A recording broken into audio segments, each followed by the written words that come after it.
ঠান্ডা মাথায় ভারতের বদলা নিচ্ছেন ডক্টর মোহাম্মদ ইউনূস। বদলা না নিলে বাংলাদেশ এই বছরের শীর্ষ স্থান অর্জন করলো কিভাবে?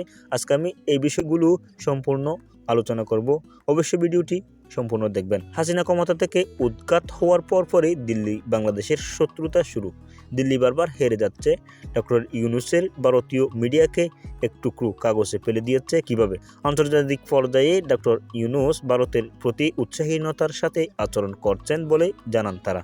তিনি যেভাবে আন্তর্জাতিক মিডিয়ায় বাংলাদেশের পক্ষে বিশ্বনেতাদের জনমত তৈরি করেছেন, তাতে ভারতের দিন দিন হয়ে যাচ্ছে হারাম। ষড়যন্ত্রকারী মোদী সরকার ব্যর্থ হচ্ছে। 2024 সালে অর্থনীতি বাংলাদেশের প্রথম স্থান অধিকার করে। সবচেয়ে সুখী বা ধনী দেশগুলির বিবেচনা নয়, তবে গত 12 মাসে কোন দেশগুলি সবচেয়ে বেশি উন্নতি করেছে তার তালিকায় 2023 সালের তুলনায় গত 12 মাসে সবচেয়ে বেশি উন্নতি করেছে এমন দেশগুলির উপর ভিত্তি করে তৈরি করা হয়েছে।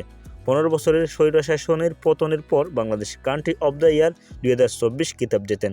ম্যাগাজিন বৃহস্পতিবার এই তালিকা প্রকাশ করে বলে জানা গেছে। নোবেল পুরস্কার শান্তি বিজয়ী ডক্টর মোহাম্মদ ইউনূসের নেতৃত্বে সেখানে সরকার সমর্থন পেয়েছে এবং আইনশৃঙ্খলা পুনরুদ্ধার করেছে এবং অর্থনীতিকে স্থিতিশীল করছে বলে জানা গেছে। হাসিনা একসময় বাংলাদেশের অর্থনীতি দ্রুত প্রবৃদ্ধি নেতৃত্ব দিয়েছিলেন, ডিফুর দ্য ইকোনমিক্সে বলা হয়েছে। কিন্তু ধীরে ধীরে সেই দমন করতে থাকে। তার আমলে নির্বাচনে করচুপি হয়েছিল এবং প্রচুর অর্থ পাচার হয়েছিল।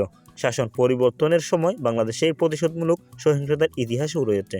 এর পাশাপাশি বিএনপির দুর্নীতির বুক চেয়ে এবং ইসলামী উগ্রবাদের উত্থানকে আশঙ্কা বলে একটি বড় কারণ বলে উল্লেখ করেন তারা। হাসিনার পতনের পর বাংলাদেশের সঙ্গে ভারতের সম্পর্কের অবনতি হয়। দ্য ইকোনমিক্স আরও বলেন, আদালতের নিরপেক্ষতা নিশ্চিত করতে এবং বিরোধী দলকে সংগঠিত হতে সময় দিতে হবে এবং এই কাজ সহজ হবে না বলে জানেন তারা। তবে একজন স্বৈরশাসককে অপসারণ করে উদারনৈতিক সরকারের দিকে অগ্রসর হওয়ার জন্য বাংলাদেশকে এই বছর সেরা কিতাব বেছে দেওয়া হয়েছে বলে জানা গেছে। তাহলে ভিডিওটি দেখে কেমন লাগলো বিস্তারিত অবশ্যই আমাদের কমেন্ট বক্সে জানাবেন এবং আপনি যদি আমাদের চ্যানেলের প্রথম হয়ে থাকেন অবশ্যই আমাদের চ্যানেলটি সাবস্ক্রাইব করবেন, ফেসবুক পেজটি অবশ্যই ফলো করবেন। আসসালামু আলাইকুম ওয়া রাহমাতুল্লাহি ওয়া বারাকাতুহু।